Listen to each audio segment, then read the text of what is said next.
मैं सीओ साहब से आग्रह करूंगा कि वो हमारे बीच में अपनी बात को रखें। हम सब दिल्ली का प्रतिनिधित्व यहाँ कर रहे हैं, देश की राजधानी का प्रतिनिधित्व कर रहे हैं। स्वाभाविक है, हमको पूरे देश से ज्यादा सुविधाएं प्राप्त हैं, लेकिन साथ ही दिल्ली के नागरिक होने के नाते हम सबका कर्तव्य भी देश के प्रति स्वाभाविक बढ़ जाता है।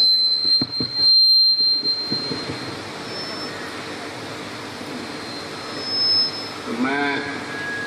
145वीं वाहिनी के एडजुटेंट से गुजारिश करूंगा कि वो आप लोगों को कुछ जिन कंडीशंस में हमारे जवान ड्यूटी कर रहे हैं उसका थोड़ा सा एक डाटा जो है आप लोगों को बताएंगे। बहुत ज्यादा तो हम रिवील भी नहीं कर सकते,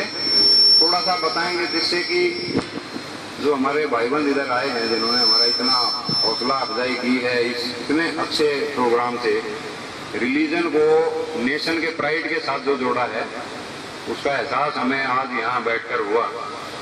कम से कम मुझे ये एहसास नहीं था कि आज की इस जेट एज में भावना रखने वाले भी देश के नागरिक हैं जो याद रखते हैं जो जवान बॉर्डर के ऊपर ड्यूटी कर रहे हैं, वो किसी भी फोर्स का हो। तो कुछ थोड़ी बहुत जानकारी जो हम दे सकते हैं वो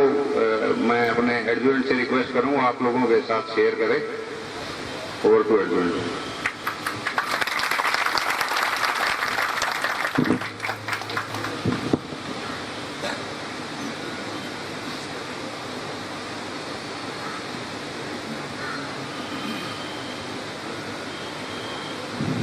सबसे पहले मैं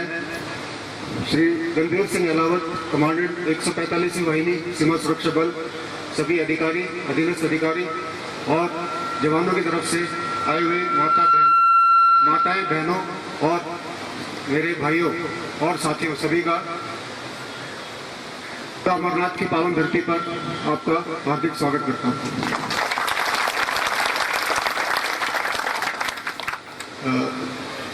करीब 1 महीने पहले जब धनंजय जी यहाँ पर आए थे, इस प्रोग्राम के बारे में मुझे बताया, मैंने सीओ साहब से डिस्कस किया और उन्होंने मेरा बात सुनते ही उन्होंने अपनी सहमति प्रदान कर दी और आज सही पकड़ लेना उसको।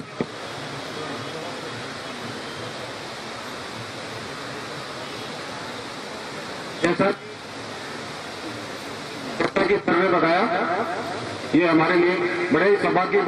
की बात है कि आज ये कार्यक्रम आप लोगों ने आयोजित किया। मैं आपको बताना चाहूंगा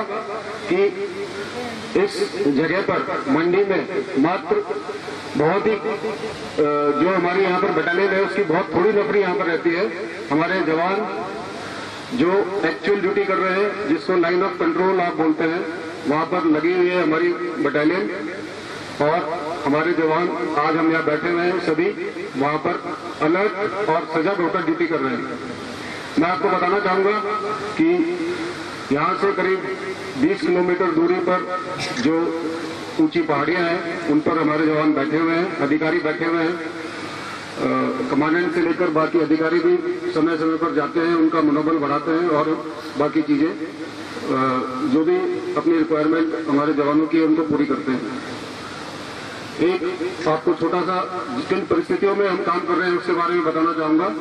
हमारे जवान 11,000 फीट की हाइट के ऊपर, 8,000 से लेकर 11,000 फीट की हाइट के ऊपर बैठे हुए हैं, जहां पर जाने के लिए कम से कम 3 घंटे और ज्यादा से ज्यादा 7 घंटे उनको पैदल चलना पड़ता है। आप अंदाजा लगा सकते हैं कि किन विषम स्थितियों में वो अपनी ड्यूटी को अंजाम दे रहे हैं। यहाँ पर सर्दियों के मौसम में टेम्परेचर -20 डिग्री चला जाता है और बर्फ जो है तकरीबन 20 फीट तक चारों तरफ इकट्ठी हो जाती है। तब भी हमारा जवान वहां पर हमेशा अलर्ट और सजग होकर ड्यूटी कर रहा है। माता की भारत माता की। और मैं आपको विश्वास दिलाना चाहूंगा कि दुश्मन हमारा बिल्कुल सामने बहुत ही नजदीक फिराक में बैठा रहता है कि वो कुछ न कुछ हमारे देश के खिलाफ कार्रवाई करता रहे। लेकिन जब तक आप लोगों का इसी तरह हमें साथ मिलता रहेगा, हमारे जवानों का मनोबल बढ़ता रहेगा, आप ये 101% विश्वास के साथ यहाँ से जाइएगा और अपने सभी साथियों को बताइए कि हमारा राष्ट्र सुरक्षित हाथों में है और हमारी सुरक्षा बल, सीमा सुरक्षा बल हो, भारतीय सेना हो,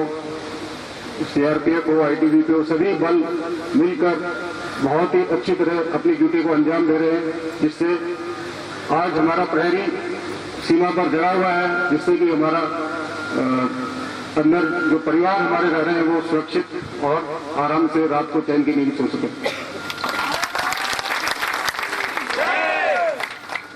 जैसा आपने पूछा कि हमारे जवानों की एक्सपेक्टेशंस या हर महकमे की डिपार्टमेंट से होती है, कुछ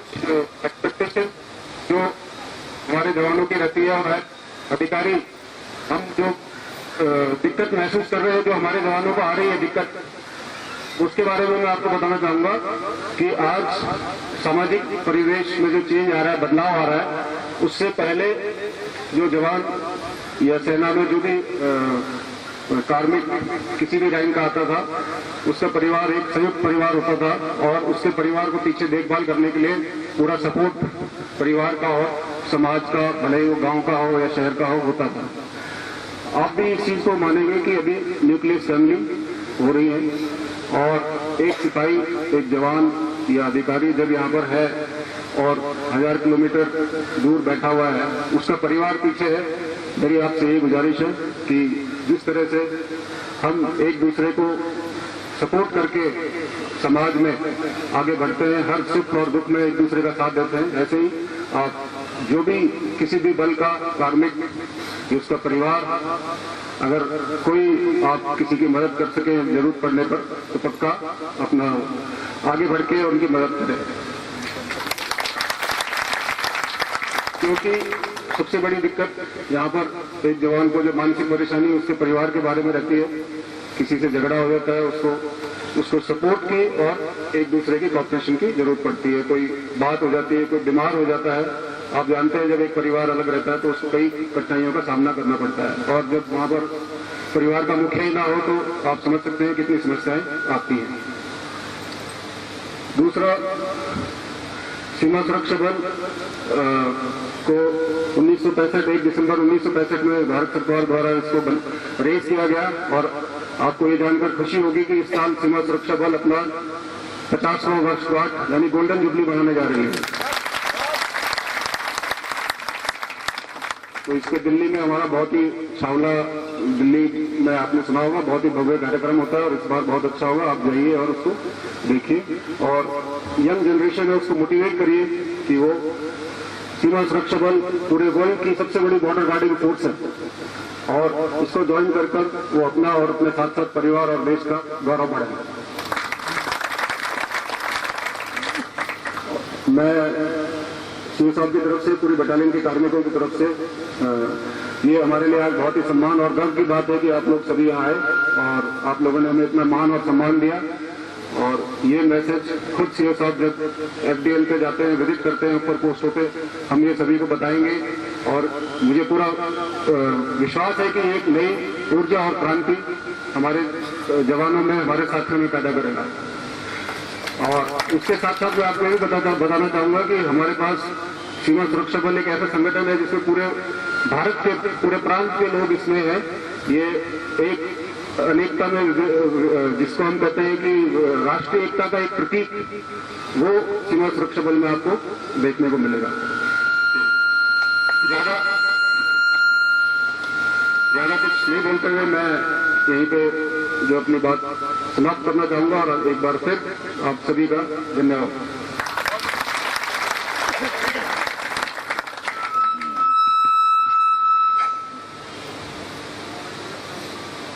श्रीमान सीओ साहब और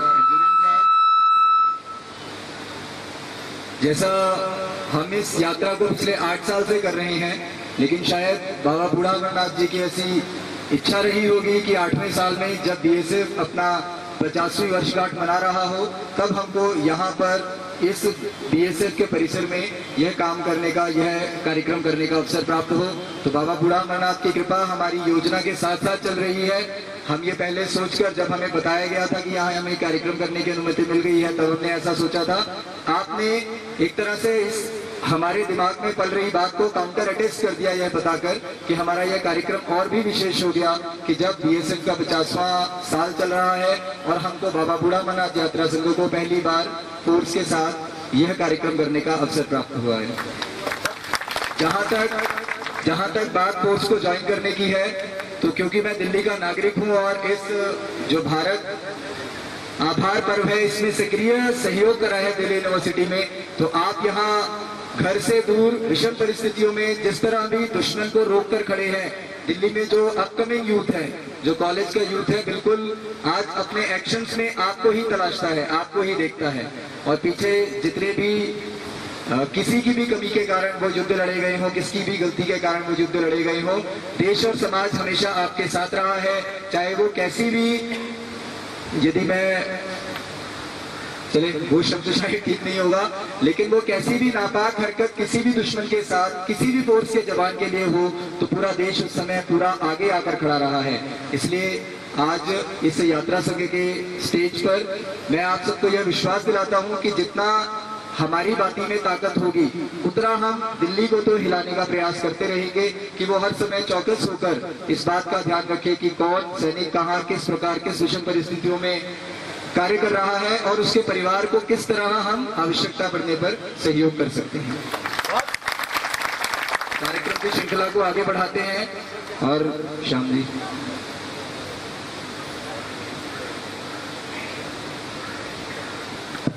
ये एक आखिरी गीत है जिसको मुझे विश्वास है काफी लोगों को याद होगा, लेकिन जिसको याद नहीं है वो सिंगर के साथ गाएंगे। हाथ में हैंडबिल है, ये सबके हाथ में भी दिया जा रहा है। उसके बाद जो औपचारिक रक्षाबंधन का कार्यक्रम होगा और उसके बाद हमारे इस कार्यक्रम का समापन हो जाएगा।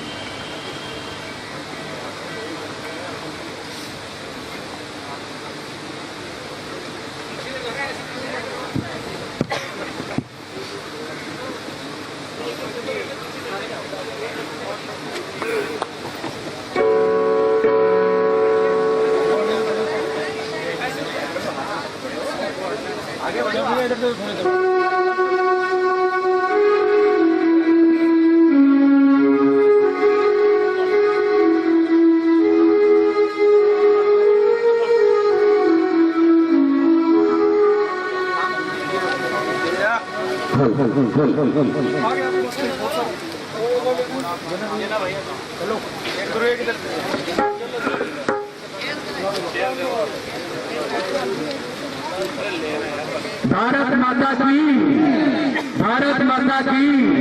वंदे वंदे